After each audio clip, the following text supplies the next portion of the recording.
Gratitude, I am well aware, is a non-transmissible disease to humans. He is human. Our ingratitude is not transmissible to him. This is how this gentleman sees Africa, sees Africans. We are not human. There's no Western leader that has been in office as long as you have. Do I care about that? Because the Western leader is a Western leader. Because electorates normally throw. If we manage to transform our raw materials tomorrow, it means that over there, factories will close. Do you understand the logic?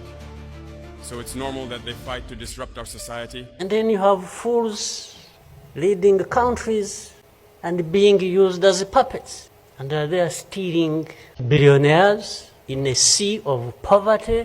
It is not understanding how Africa, with so many riches on our soil, with a generous nature of water, abundant sunshine. Africa is today the poorest continent. Africa is a hungry continent. He also insulted all Africans.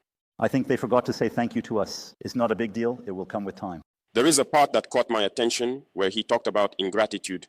Gratitude, I am well aware, is a non-transmissible disease to humans. He is human. Our ingratitude is not transmissible to him. This is how this gentleman sees Africa, sees Africans. We are not human. In his eyes, I think that if he is not an atheist and he prays, every morning when he wakes up and prays, he should also pray to the Africans. Because it is thanks to our ancestors that there is a France today. He should pray to us. There's no Western leader that has been in office as long as you have. Do I care about that? Because the Western leader is a Western leader. Because electorates normally throw people out. The nature of elections and democracies is that people get tired of it and they move to another person. That is if you are telling me, you know, that everyone has to conform to what the West tells us to do. I'm not one of those people.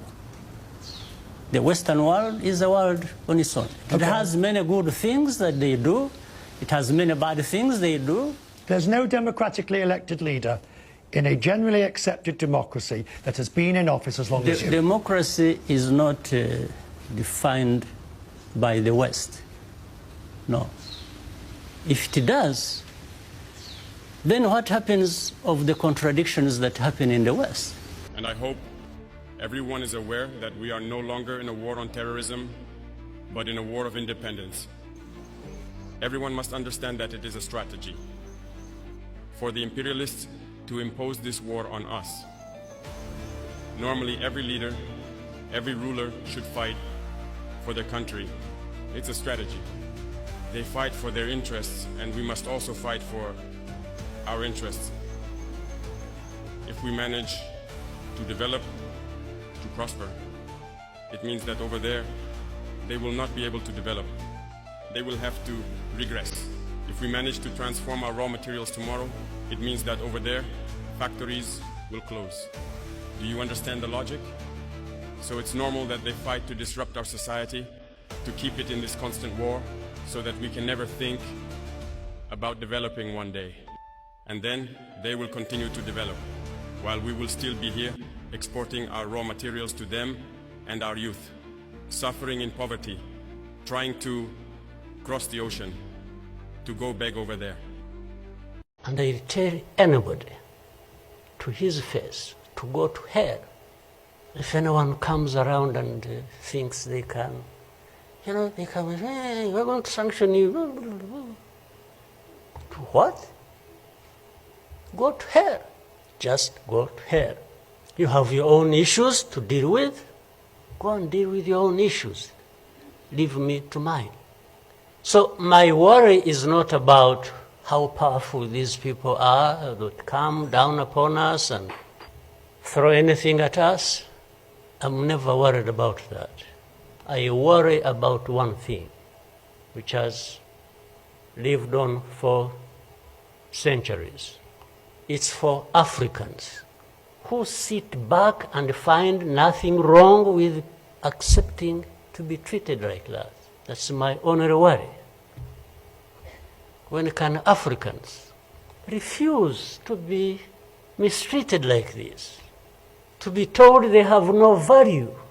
To be told that their lives have to be lived as a result of a favor they are being done by somebody else?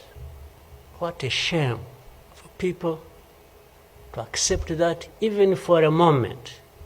You must not accept it. You must get up and fight for yourself. And then you have fools leading countries and being used as puppets. And they are stealing from their own resources, which they should be putting to the good use of their own people and develop them. They just billionaires in a sea of poverty, millions of people going hungry, and their leaders, billionaires, money that has been stolen from the resources of these people, and these are the ones received in Western capitals and praised. They always take examples. They will tell us, Thomas Sankara tried to do it like this, but where is he? He is dead. The Haitian president, he tried to do it like this. Where is he? He is dead. Gaddafi tried like this. Where is he? He is dead. These are the veiled statements made to us to instill fear. If we remain in this posture of fear, we will be cowards, and history will judge us. Our children will ask questions. Our grandchildren will ask questions. We are writing history. There is no room for cowardice. For me, when I'm watching on television and I find our leaders who should have been working together all along to address these problems that commonly affect their countries, wait until they are invited to go to Europe to sit there and just,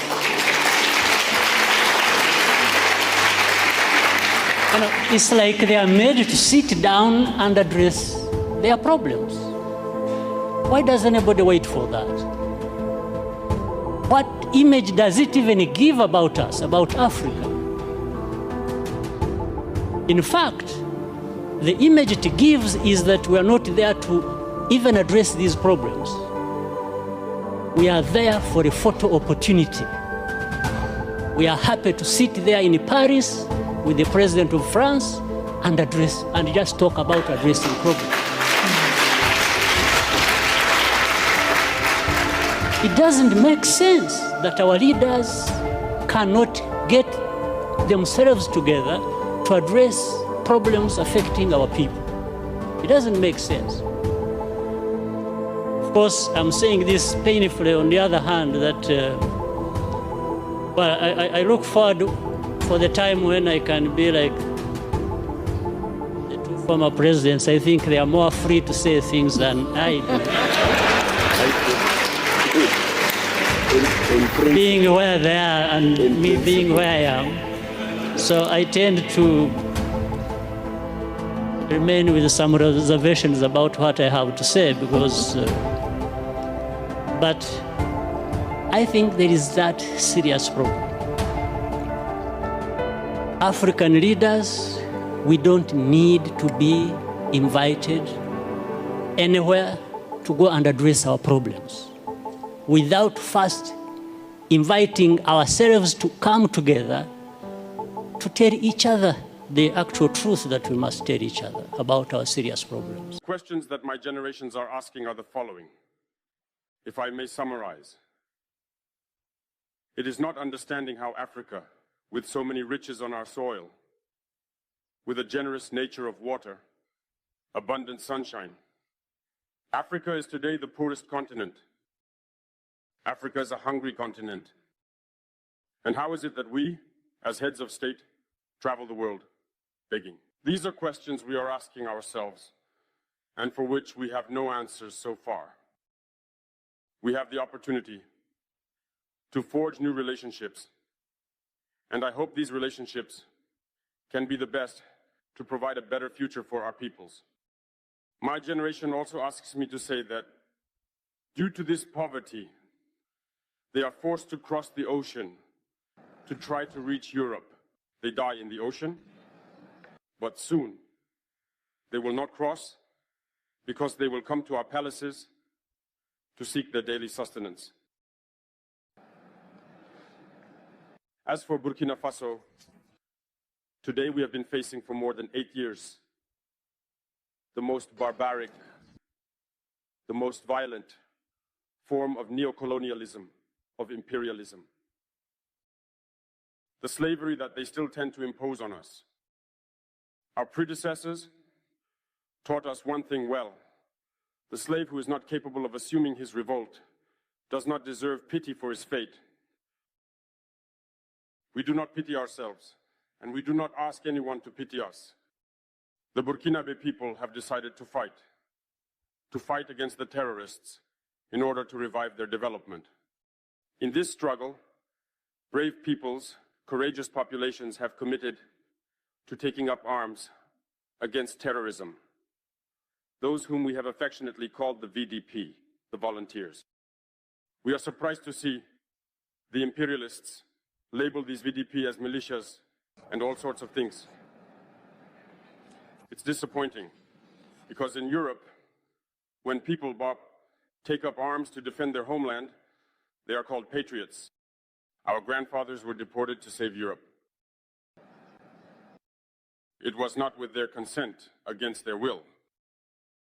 And well, upon their return, we remember well that in Traore, when they wanted to claim their basic rights, they were massacred. So it doesn't matter then. When we, the people, decide to defend ourselves, we are labeled as a militia. But that is not the problem.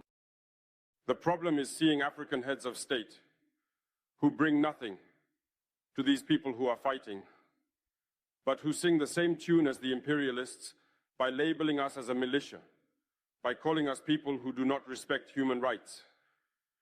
What human rights are we talking about? We are outraged by this, and it is shameful. We, African heads of state, must stop behaving like puppets that dance every time the imperialists pull the strings. Yesterday, President Vladimir Putin announced the sending of grains to Africa. We are very pleased. We thank him for that. But also, it is a message sent to our African heads of state, because at the next forum, we should not come here without having ensured for those who do not know war, the food self-sufficiency of our peoples. We must learn from the experience of those who have already achieved this in Africa, build good relationships here, and foster better relations with the Russian Federation to meet the needs of our populations. I may not be long, the allotted time is very short. We are obliged to stop at some point, but I would like to conclude by saying that we must pay tribute to our peoples who are fighting. I tell you, half of my life I've been living in trenches, not sure of living to the next day. I didn't fight to be the president of my country, never. It came by accident, I think. So I was fighting for my own rights, which anyone in any human rights organization could not give me. And even now cannot give me or cannot give Rwandans. So it's cynical and absurd that anyone would just be there talking about violations, me as the leader of my own people, to be accused of violating their rights. It's just an absurd insult. But my answer is simple, is to do my best to serve my people the best way they can be served. That is the answer.